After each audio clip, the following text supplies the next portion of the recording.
Dan mungkin ya ada yang relate dengan hidup saudara.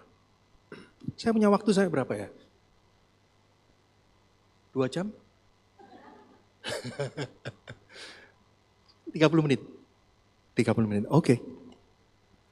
Ya, saya datang ke New Tribe karena istri saya mendapatkan visi naik Tuhan Yesus. Jadi Tuhan Yesus datang dalam mimpi atau visinya dan berkata, pray to me. Itu kata-katanya ke istri saya. Ketika saya mendengar kesaksian itu di pagi harinya, saya bertanya, Tuhan Yesus ngomong bahasa Inggris atau bahasa Indonesia? Karena kami di rumah berbahasa Indonesia, ya. Nah, saya sering kali berbahasa Jawa, ya. Tahu-tahu kok Tuhan Yesus ngomong dalam bahasa Inggris. Jadi itu pertanyaan buat saya. Tuhan Yesus ngomong dalam bahasa Inggris atau bahasa Indonesia? Dan dia ulangi, pray to me. Saat itu saya simpan perkataan itu tanpa mengerti apa maksudnya, ya. Karena Tuhan harusnya bisa berbicara semua bahasa, tapi kenapa dia memilih bahasa Indonesia? Tapi tidak berapa lama kemudian, istri saya memperkenalkan saya dengan Pastor Don. Ya, karena sebelumnya saya belum kenal dengan beliau. Dalam pertemuan itu, ya, saya lama bergereja di GPDI, di Gereja Pantai Costa. Ya, dan saya melayani cukup lama di sana. Kemudian saya pindah ke Jakarta dan saya lama tidak dalam pelayanan. Saya lama sekali tidak planted di satu church.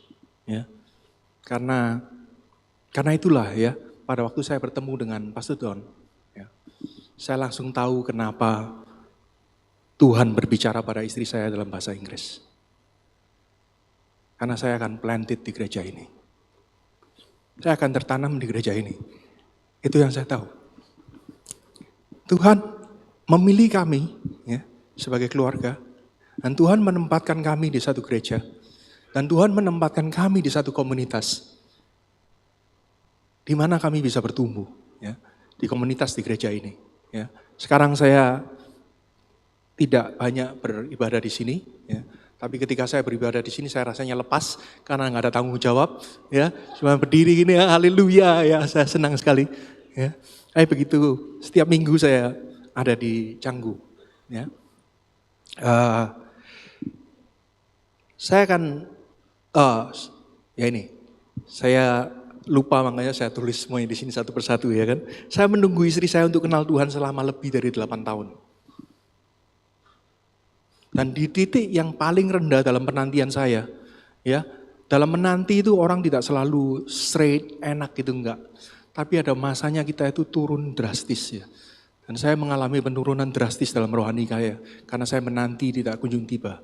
Ya, justru di saat saya yang paling rendah, justru Tuhan angkat istri saya, dan istri saya bersama-sama dengan Tuhan mengangkat saya.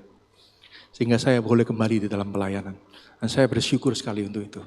Ya, itu semua karena kemuliaan Tuhan. Saya bersyukur buat apa yang Tuhan perbuat dalam hidup saya, hidup istri saya, dan terlebih apa yang Tuhan buat untuk menjadikan kami berkat bagi orang lain. Ya, kami percaya itu. Setiap kali saya berdoa, saya ingat satu hal. Pakai Tuhan kami sebagai berkat. Dan ini adalah satu kehormatan untuk bisa berdiri sini dan menyampaikan firman Tuhan pada pagi hari ini. Saya akan membahas dari kitab Mazmur ya. Tolong ditampilkan di halaman kedua. Di situ dikatakan versi BIMK, ya, nantikanlah Tuhan dengan hati yang tenang. Tunggulah dengan sabar sampai ia bertindak. Mazmur 37 ayat 7. Ya. Mazmur ini ditulis oleh Raja Daud. Ya. Dan kalau kita tahu bahwa Raja Daud menulis Mazmur, mungkin paling banyak penulis Mazmur itu Raja Daud. Ya. Tapi 70% dari Mazmur, betul ya, 80%. 70% dari Mazmur itu ditulis oleh Daud pada waktu dia menanti, sebelum dia menjadi raja. Dia menanti sejak usia 15 tahun. Ya, kalau saudara ingat ceritanya, dia menanti, dia diurapi oleh Samuel, dan Samuel bilang kepada dia bahwa dia akan menjadi raja. Tapi ternyata dia tidak langsung menjadi raja. Dia melalui proses yang panjang. ya, untuk menunggu janji Tuhan itu terlaksana. Tapi semua yang terjadi dalam kehidupan Daud mengarah pada janji Tuhan itu. Ya, Daud mengalahkan Goliat, Daud diangkat sebagai jenderal dari Saul, ya, Daud diangkat nikah, dan segala hal itu menuju pada janji Tuhan bahwa suatu hari dia akan menjadi raja. Tapi proses itu tidak singkat. Dia perlu waktu sampai dia berusia 30 tahun. Saya lihat ada Bapak bule di sini. Bapak bisa bahasa Indonesia? I have the translation in English later ya. Nah, dia menanti selama 15 tahun. Saya ingin cerita ya satu kesaksian saya ya. Pada waktu saya masih kecil ya, mungkin 6 SD pada waktu itu ya. Engkong saya, kakek saya meninggal. Dan saya dari keluarga yang kaya raya, saya bisa bilang ya. Di Malang keluarga saya kaya raya. Dan kemudian engkong saya meninggal. Dan pada waktu engkong meninggal, semua yang kita punya itu hilang. Diambil orang, disita orang. Ya. Engkong saya seorang pengusaha furniture. Rumah saya mungkin luas 300, 400, 3-4 are, ya, tapi 2 tingkat. Dan semua itu bangunan. Bisa dibilang rumah besar sekali, lebih besar dari tempat ini. Ya, 2 tingkat. Dan isinya semua furniture. Pada waktu beliau meninggal, semuanya diambil. Dari rumah saya kosong. Tidak ada furniture, cuma tinggal 2 furniture. Dan 2 furniture itu tidak bisa dikeluarkan karena ukurannya besar sekali, sehingga tidak bisa keluar dari tempat mama saya, ruangan mama saya. Dan tentunya itu membuat saya sangat terpukul ya. Saya kehilangan kepercayaan diri ya. Saya kehilangan segala sesuatu ya. Apalagi engkong saya dekat sekali dengan engkong saya. Dan dia meninggal, saya kehilangan banyak. Dan kemudian, yang luar biasa, Tuhan ada kirim satu tante. Ya. Dan satu tante datang ke rumah saya dan mengajak saya ke gereja. Nah waktu itu saya takut, saya minder. Saya melihat bahwa saya nggak punya apa-apa, saya takut untuk ke gereja. Saya ketemu dengan orang-orang kaya, begitulah dalam hati saya. Jadi saya takut itu. Ya. Dalam ketakutan itu membuat saya selalu sembunyi apabila dia datang di minggu pagi. Dan karena rumah saya tidak ada furniture, maka saya tidak bisa sembunyi. Ya. Rumah besar kosong, saya mau dimanapun pasti ketahuan. Ya. Dan dia mengajak, setelah beberapa waktu lamanya, akhirnya saya mau datang ke gereja. Ya. Dan pada waktu saya datang ke gereja, dan saya mulai aktif. Saya kenal Tuhan pada waktu berusia 17 tahun, saya dibaptis. Ya. Nah saat itu, saya berpikir untuk bekerja untuk membantu orang tua saya. Ya. Dan ada seorang teman di apotek di Malang, namanya waktu itu Apotek Sejati. Ya. Dan di apotek itu dia bekerja dan dia bilang, kamu mau jadi kasir gantiin saya. Ya. Akhirnya saya mengambil keputusan untuk bekerja di situ. Tapi apa yang terjadi? Ya. Saya masuk di hari pertama, omnya yang punya toko, dia bilang, maaf, iya, kamu sudah saya terima hari Jumat lalu, tapi saya lupa. Saya sudah terima orang lain. Ya. Jadi pekerjaan saya hilang di hari pertama sebelum saya masuk kerja. Ya. Dan kemudian, ya Tuhan itu is a funny God. Ya, saya bisa bilangnya. Ya, Tuhan kita itu lucu. Ya. Pada waktu saya pulang di minggu itu, mungkin minggu itu atau 2 minggu, dalam bulan itulah, saya mendapat satu kesempatan untuk mengambil ayat di gereja. Di gereja lama saya ada tong besar, yang isinya itu gulungan ayat-ayat Alkitab, kecil-kecil. Dan setiap tahun sekali kita berdoa sama-sama, kemudian kita ambil gulungan kertas itu. Dan pada waktu saya ambil gulungan kertas itu, apa yang dikatakan di gunungan kertas itu? Maleakhi 3 ayat 10. Ada di sini enggak? Next mungkin ya.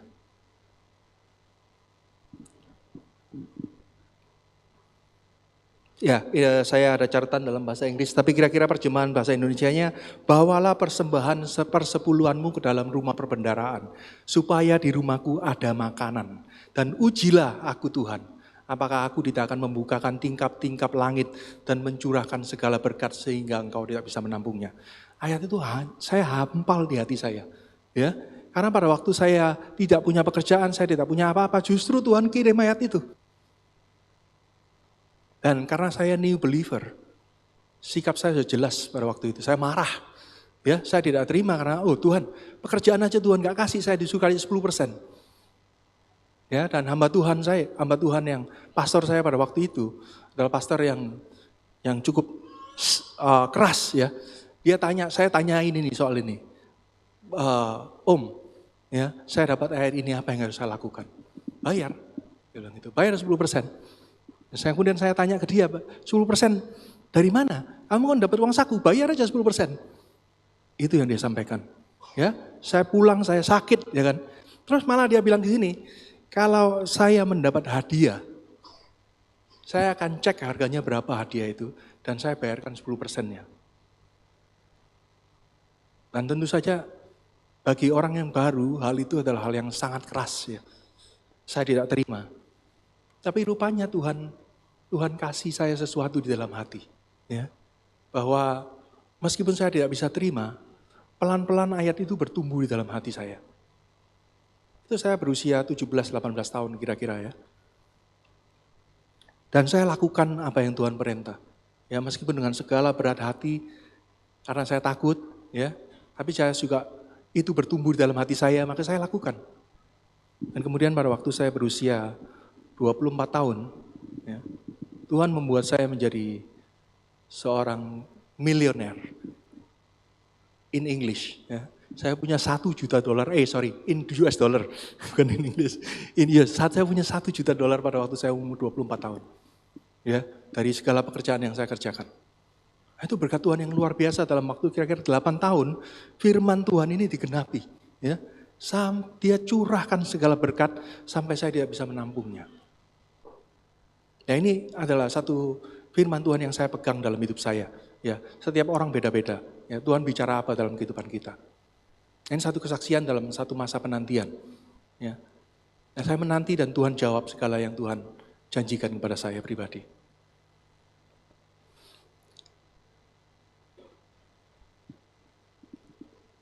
Halo, bisa next slide tolong? Ya. Nantikanlah Tuhan dengan hati yang tenang, tunggulah dengan sabar sampai Ia bertindak. Wait dan patiently, ya. Kalau saya tuliskan rumusnya dalam bahasa Inggris sudah pasti itu tidak menyenangkan. Siapa di sini yang suka menunggu? Ya, tidak ada yang suka menunggu. Ya.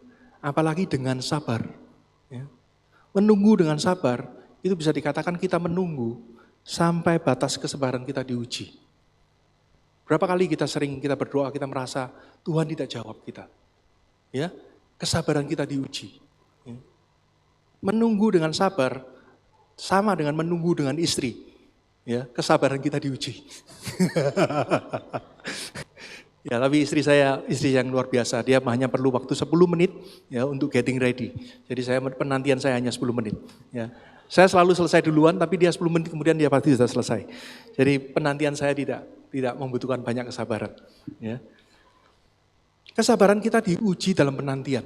Ya. Kita membaca Alkitab saja kita tidak diuji kesabaran kita. Ya kecuali kita baca kitab Imamat berkali-kali ya kita akan teruji kesabaran kita. Ya. Kalau kita membaca firman Tuhan saja, kesabaran kita tidak diuji. Tapi dalam penantian ada ujian dari Tuhan. Mungkin ada banyak di antara kita yang saat ini sedang menunggu. Ya. Saya nggak tahu apa yang saudara tunggu. Mungkin saudara menunggu untuk punya rumah sendiri, ya, menunggu pasangan kita kenal Tuhan, atau saudara menunggu pekerjaan baru, menunggu kenaikan gaji, ya, menunggu segala sesuatu, mungkin menunggu janji Tuhan digenapi. Mungkin juga menunggu ada breakthrough, ya. Tapi di waktu kita menunggu, sebenarnya apa sih yang sedang terjadi? Tuhan, ya seperti kita tahu, Tuhan kita menciptakan bumi kita hanya dalam waktu 6 hari dan semua isinya. Tetapi mengapa kita harus menunggu kalau Dia bisa melakukan itu selama 6 hari? Ya, Dia kalahkan maut hanya dalam 3 hari. Dia dikubur hanya dalam 3 hari. Dan kemudian Dia bangkit dan Dia menang. Itu adalah satu hal yang besar sekali, yang mungkin butuh waktu panjang sekali. Tapi Dia bisa lakukan dengan sangat singkat. Jadi pertanyaan saya dan pertanyaan kita semua mungkin, mengapa kita harus menunggu?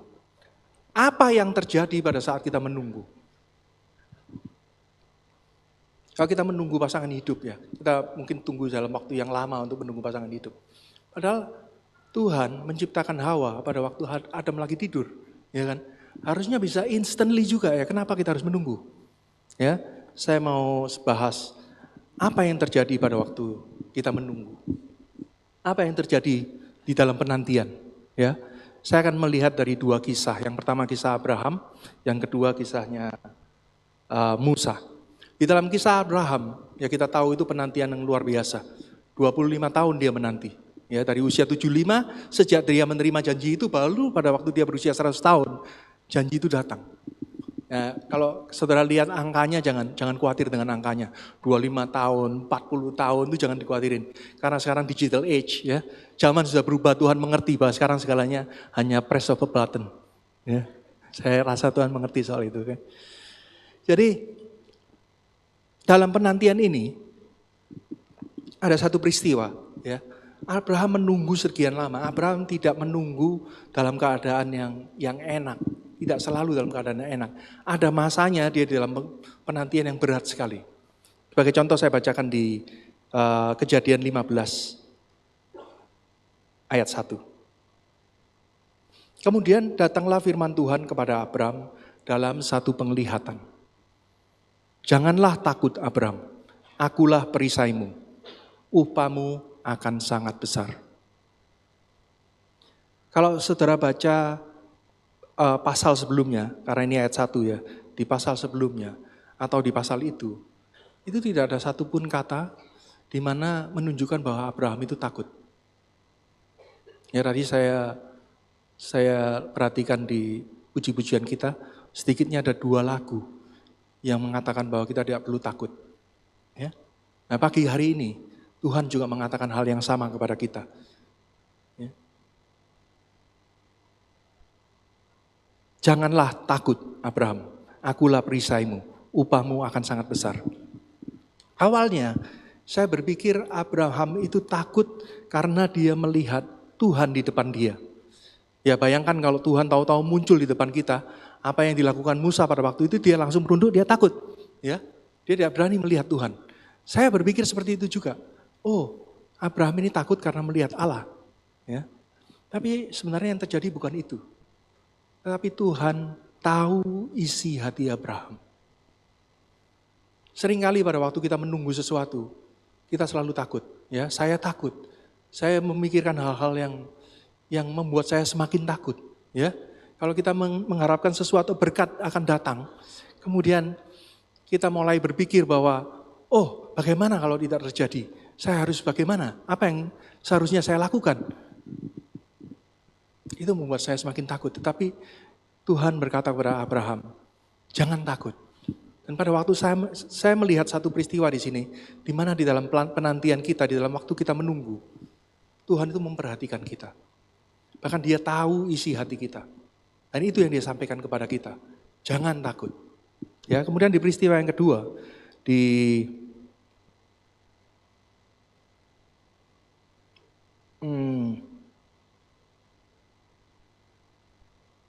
ini bisa terdelete. Ini ceritanya gimana? Ini bukan terdelete.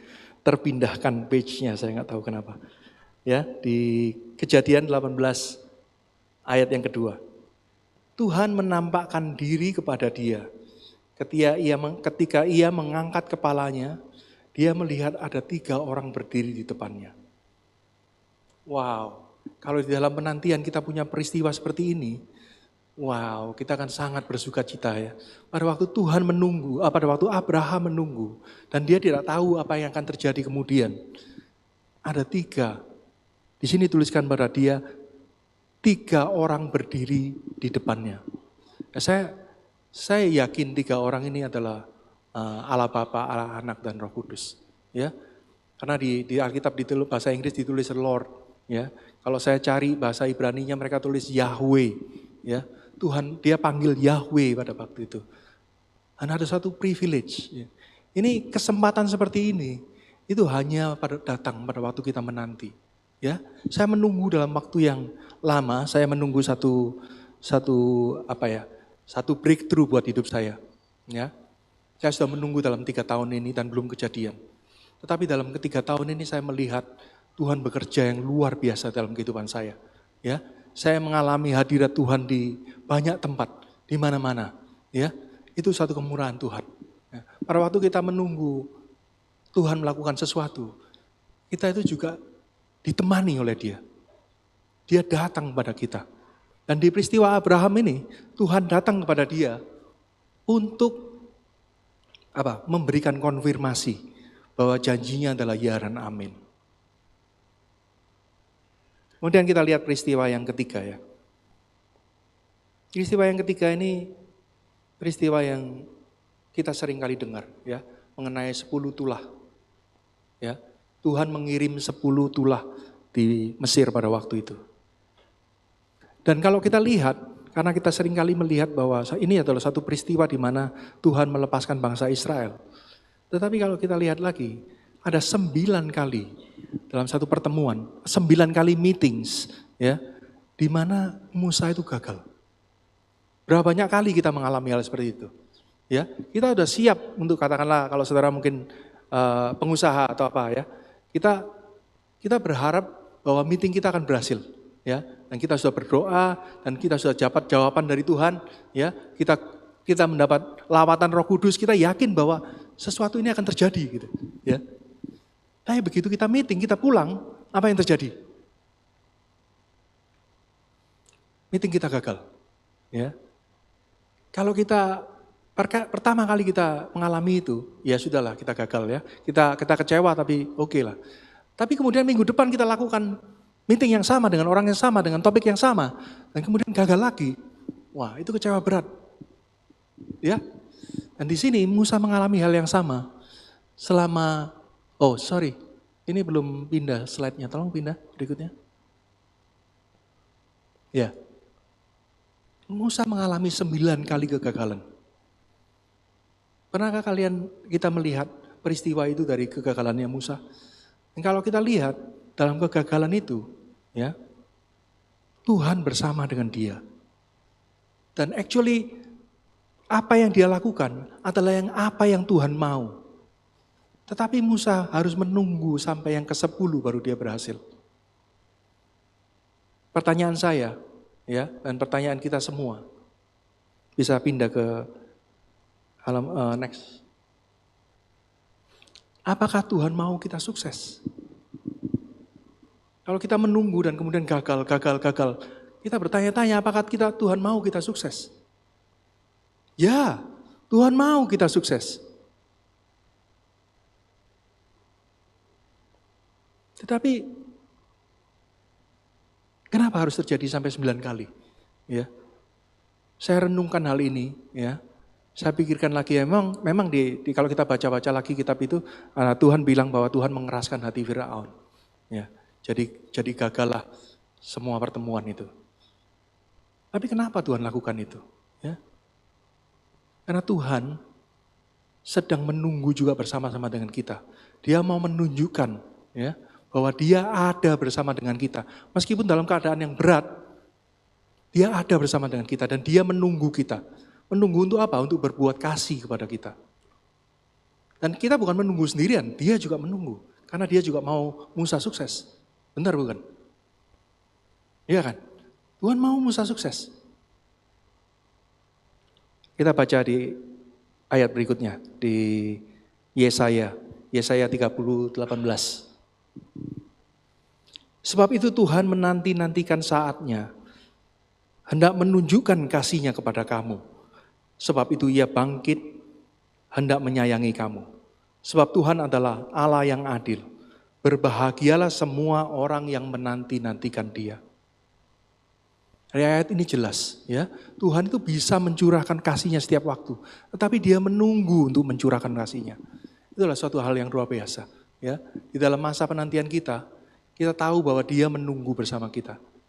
Itu adalah satu jaminan kemenangan, ya. Kemudian saya bertanya, ya, Kalau kita menunggu, apa yang menjadi jaminan kita bahwa yang kita tunggu pasti datang? Yang pertanyaan bagi kita semua. Apa yang menjadi jaminan kita bahwa apa yang kita tunggu akan datang?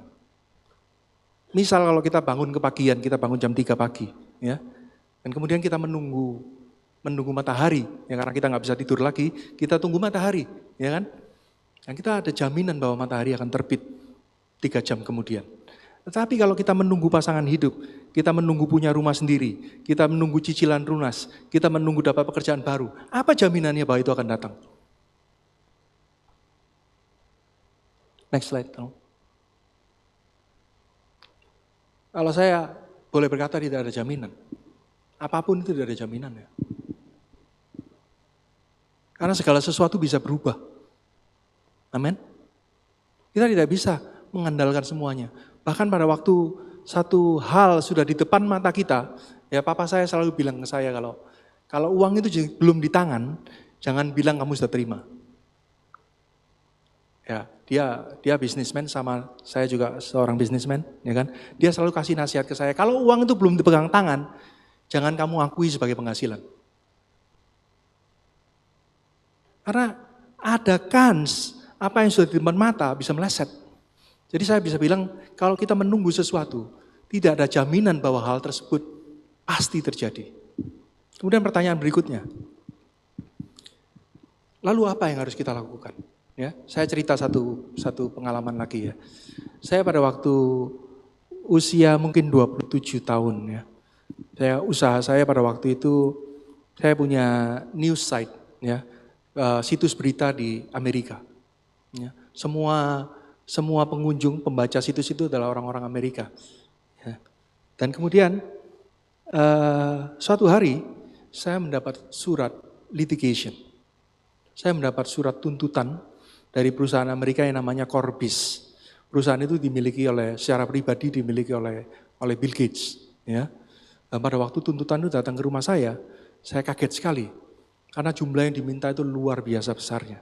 Andai kata semua yang saya punya, saya jual, semua tabungan saya berikan, saya tetap nggak bisa bayar. Nah, saya mulai ketakutan. Ya. Tapi saya berpikir, oh amanlah, itu kan di Amerika. Saya kan di Malang, pada waktu saya tinggal di Malang. Ya, saya pikir oke lah, biarin deh. Gitu. Saya mau abaikan itu. Tapi kemudian partner saya punya satu perusahaan lain, bukan perusahaan saya, ada satu partner yang membantu saya untuk jualan iklan di Amerika. Dia telepon saya, dan dia bilang, Steve, ini adalah hal yang serius, kamu harus perhatikan ini. Dan mulai hari ini kita tidak bisa ngobrol. Karena kita bisa bicara satu dengan yang lain, karena saya juga dituntut. Dan itu setelah tutup telepon saya mulai ketakutan. Ya, caranya gimana saya keluar? Saya nggak ngerti masalah ini.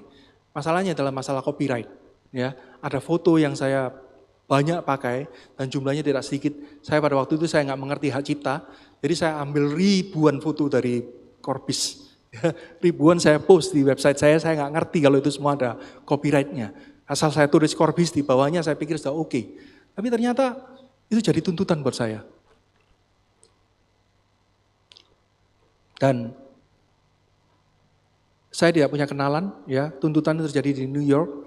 Saya nggak punya kenalan pengacara di New York pada waktu itu mungkin masih awal-awal tahun 2000, internet tidak seperti sekarang. Kalau kita googling lawyer di New York kita nggak akan menemukannya, apalagi intellectual property New York nggak bakal ketemu. Ya. Tapi Tuhan itu begitu ajaib. Ya. Apa yang saya lakukan pada waktu itu, saya hanya percaya sama Tuhan. Ya. Saya setiap hari yang saya lakukan, saya di atas tempat tidur saya, dan saya berdoa. Dan kurang lebih saya berdoa itu 6 bulan tidak berhenti. Karena saya tidak tahu jalan keluarnya gimana. Saya nggak punya kenalan yang punya kenalan pengacara di New York. Saya nggak mengerti mulainya menyelesaikan masalah ini bagaimana. Saya nggak tahu. Tapi apa yang saya tahu, saya bertekuk lutut di bawah Tuhan dan saya berdoa selama berbulan-bulan. Dan saya tidak tahu apa yang akan terjadi. Dan waktunya semakin dekat. Waktunya semakin dekat. Saya pikir kalau sudah waktunya dekat, saya harus datang ke New York saya nggak tahu bagaimana caranya. Tapi Tuhan itu baik. Ya, tahu-tahu ada orang dari Singapura yang memang saya kenal. Dia telepon saya. Ya, saya angkat telepon itu. Dia bilang, Steve, saya punya kenalan Ada orang di New York, di Albany, ya. Itu kenalan saya seorang lawyer, kamu bisa kontak dia. Dan Tuhan buka jalan. Setelah saya kontak orang itu, mungkin sebulan kemudian case itu selesai. Nah, saya memang keluar uang, tapi tidak sedikit kalau dibandingkan dengan jumlah yang mereka minta. Pada akhirnya saya saya harus bayar kita 100 ribuan US dollar. Tapi oke lah, dibanding pada waktu itu semua yang saya punya habis. Ya, Tuhan buka jalan dengan luar biasa. Apa modal saya pada waktu itu? Bukan kepintaran saya, bukan kekuatan saya, bukan pengetahuan saya, bukan segala sesuatu yang saya punya. Karena Tuhan sendiri yang kirim orang itu untuk menyelesaikan masalah ini. Ya, saya jadi teringat bukan kuat, bukan gagah, tetapi oleh karena roh-Mu ya Tuhan. Ya. Saya pikir teman saya yang di Singapura pada waktu itu tergerak hatinya untuk memberitahu saya. Ya, untuk menjawab pertanyaan tadi, apa yang bisa membuat kita yakin bahwa apa yang kita tunggu itu akan datang? Saya mendapat ayat ini beberapa bulan yang lalu. Seperti tadi saya katakan, saya sedang dalam masa penantian. Ya, saya tidak tahu apakah yang saya tunggu ini akan datang. Ya, kadang-kadang saya takut, ya, kadang-kadang saya cemas, saya tidak tahu apa yang harus saya kerjakan. Itu terjadi lagi seperti pada waktu saya alami dulu. Dan ayat ini berbicara lagi kepada saya. Dalam ayat ini dikatakan, percayalah kepada Tuhan dan lakukanlah yang baik. Diamlah di negeri, berlakulah setia. Ya, saya coba lihat di semua versi di bahasa Inggris. Kira-kira di bahasa Inggris dikatakan enjoy good pasture. Enjoy good pasture itu apa? Menikmati apa yang kita punya. Ya, itu yang dikatakan dalam bahasa Inggris. Pada waktu kita tidak tahu apakah yang kita tunggu akan datang atau tidak. Kita hanya punya satu jaminan. Percaya sama Dia. Amin. Percaya sama Dia. Karena tidak ada jaminan lain. Dan bagaimana kita percaya?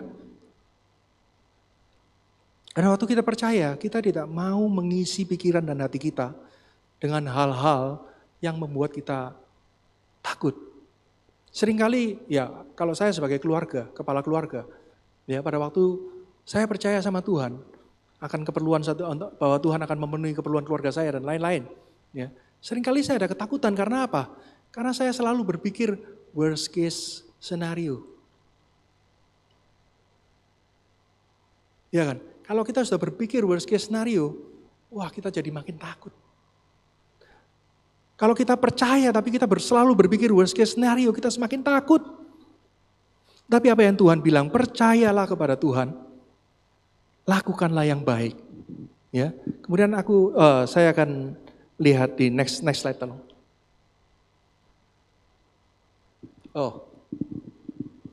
Percaya kepada Tuhan itu apa? Ya, seringkali kita percaya pada Tuhan karena kita berharap pada orang lain. Kalau ini Daud juga yang tulis ya. Pada waktu kita melakukan sesuatu yang baik, ya, salah satunya adalah kita bukan berharap kepada orang lain. Karena inilah harapan kepada orang lain. Janganlah berharap kepada penguasa, kepada manusia yang tidak dapat menyelamatkan. Seringkali pada waktu kita menanti, kita selalu berharap pada manusia. Nah, ini yang selalu saya mau tanggalkan di dalam hati saya. Saya nggak mau berharap pada manusia, tapi saya harus berharap penuh kepada Tuhan. Dan itu bukan hal yang mudah ya. Karena kita tahu bahwa kalau kita berharap akan pasangan hidup, kita akan berharap pada si A, ya kita akan berharap pada si A terus. Tapi sebenarnya bukan itu. Ya, saya lihat satu anak di gereja Canggu cerita kepada saya, ya saya datang ke satu CG, ya, karena ada satu orang yang saya sedang dekati. Oke. Tapi ternyata orang itu sudah punya kekasih. Dan dia tanya ke saya, ada ciki lain enggak?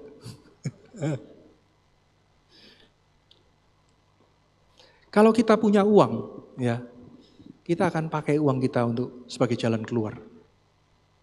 Benar? Seringkali seperti itu. Kalau kita punya uang, kita pakai uang kita sebagai jalan keluar. Kalau kita punya kenalan, ya, orang yang berkuasa, orang yang kuat, kita akan pakai orang itu sebagai perisai kita. Ya. Kalau nanti terjadi apa-apa, saya bisa panggil orang ini. Saya bisa minta tolong orang ini. Dan kalau kita punya uang, dan kita punya kenalan orang yang hebat, maka kita akan semakin confident. Kita lebih sedikit berharap kepada Tuhan karena itu. Saudara pernah mengalami hal seperti itu? Kalau kita menanti Tuhan, justru kita tidak berharap kepada Tuhan, tetapi kita berharap kepada hal di sekeliling kita. Ya, itu yang saya alami juga. Kemudian next slide.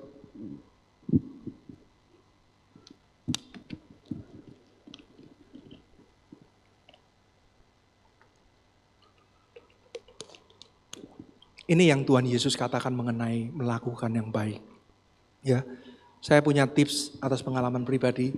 Pada waktu saya menunggu dan saya merasa takut, ya, apa yang saya lakukan supaya takut saya hilang? Saya mendengar banyak sekali orang-orang jemaat ya di Canggu karena mereka adalah orang-orang yang pindah ke Bali. Ya. Mungkin masih baru pindah 1 bulan, 2 bulan, dan mereka mulai takut dengan tinggal di Bali. Kemudian pada waktu saya ngobrol sama mereka bilang, bagaimana saya tahu bahwa saya harus berharap sama Tuhan. Saya ngerti bahwa sesuatu akan terjadi. Tapi bagaimana caranya supaya saya tidak berpikir buruk? Ya, bagaimana caranya supaya saya keluar dari pikiran saya?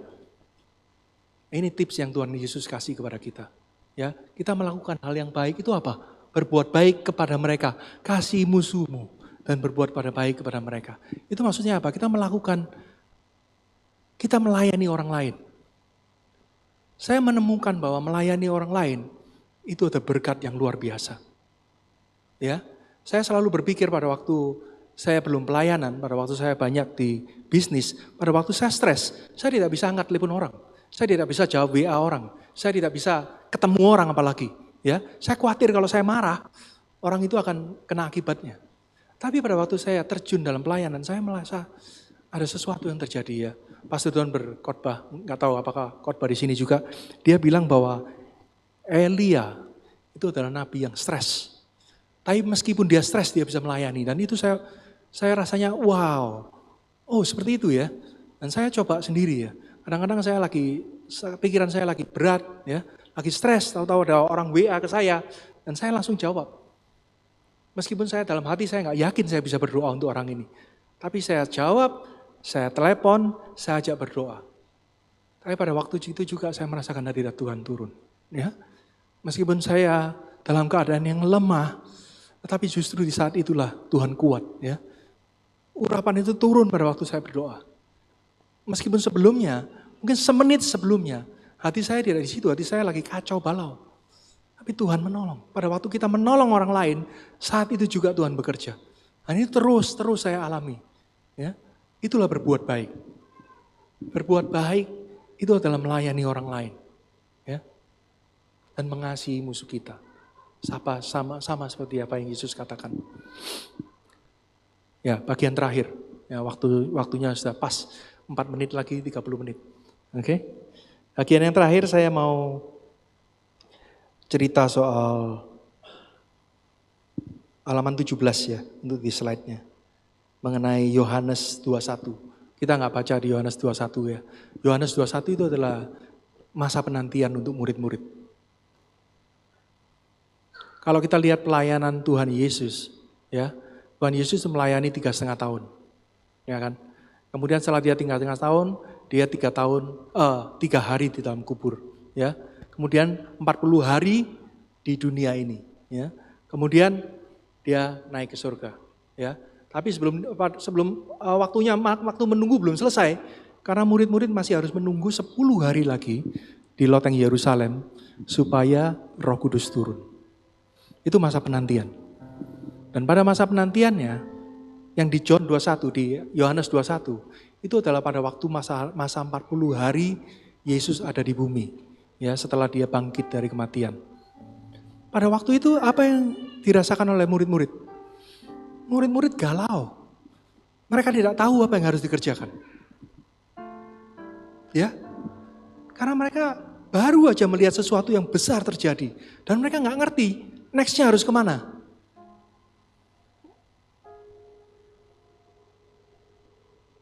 Tapi justru di masa penantian itu kalau saudara baca ya. Pada waktu itu, ini ini tadi ada pengumuman mengenai breakfast with him, itu relate ke pasal 21 ini. Mungkin yang bikin program itu habis membaca Yohanes 21. Pada waktu itu Tuhan subuh ngajak muridnya untuk sarapan. Ya di Yohanes 21 itu. Dia tanya apakah murid-muridnya punya ikan. Dan kemudian apa yang terjadi? Di Yohanes 21, murid-muridnya menangkap ikan yang mungkin jumlahnya dibandingkan semua story yang ada di gospel, yang ada di Injil. Itu tidak ada yang sebesar di Yohanes 21. Ada 153 ikan besar yang ditangkap oleh muridnya pada pagi hari itu. Saya tidak tahu apa artinya 153. Tapi saya tahu artinya ikan besar. Ya. Justru di dalam masa penantian Tuhan tetap bekerja. Ya, berkat Tuhan tetap ada. Jadi meskipun saudara sedang menunggu sesuatu, jangan kecewa. Tuhan kita selalu setia dan Tuhan menyediakan. Ya, amin. Thank you. Saya dari mulut-mulut berkata amin, thank you, amin. Ya, justru di saat-saat kita menanti, kita percaya bahwa berkat itu akan mengalir. Ya seperti yang dialami oleh murid-murid di Yohanes 21. Ya, ada 153 ikan besar yang ditangkap oleh murid-murid di hari itu. Kalau saudara pada pagi hari ini menanti, ya, setelah menunggu sesuatu sedang terjadi, saya ajak saudara-saudara untuk membangkitkan iman saudara. Saudara mulai percaya lagi kepada Tuhan. Saudara tidak sendirian, ya, ada Tuhan yang menanti bersama dengan kita. Saya ingin tahu kira-kira dari sekian banyak orang, berapa banyak orang yang saat ini sedang menanti sesuatu. Wow, praise God. Ya, saudara menunggu sesuatu, nantikanlah Tuhan. Ya, ubahlah penantian kita. Kalau kita berharap, oh kapan saya punya rumah, kapan saya punya rumah. Ganti penantian kita. Tuhan, saya menunggu Engkau Tuhan. Engkau tahu apa yang kami perlukan Tuhan. Ya, saya menanti sesuatu yang besar, saya bilang Tuhan saya menunggu Engkau. Karena kalau saya menunggu Tuhan, saya tahu bahwa harapan saya akan terjawab. Tapi kalau saya menunggu yang lain, tidak ada jaminan. Ya, mari kita bangkit bersama-sama, kita nyanyikan satu lagu. God I love you, God of my present, God of my future, you write my story. Ada nyanyikan gak di sini? Atau enggak nyanyi, pilihin lagu.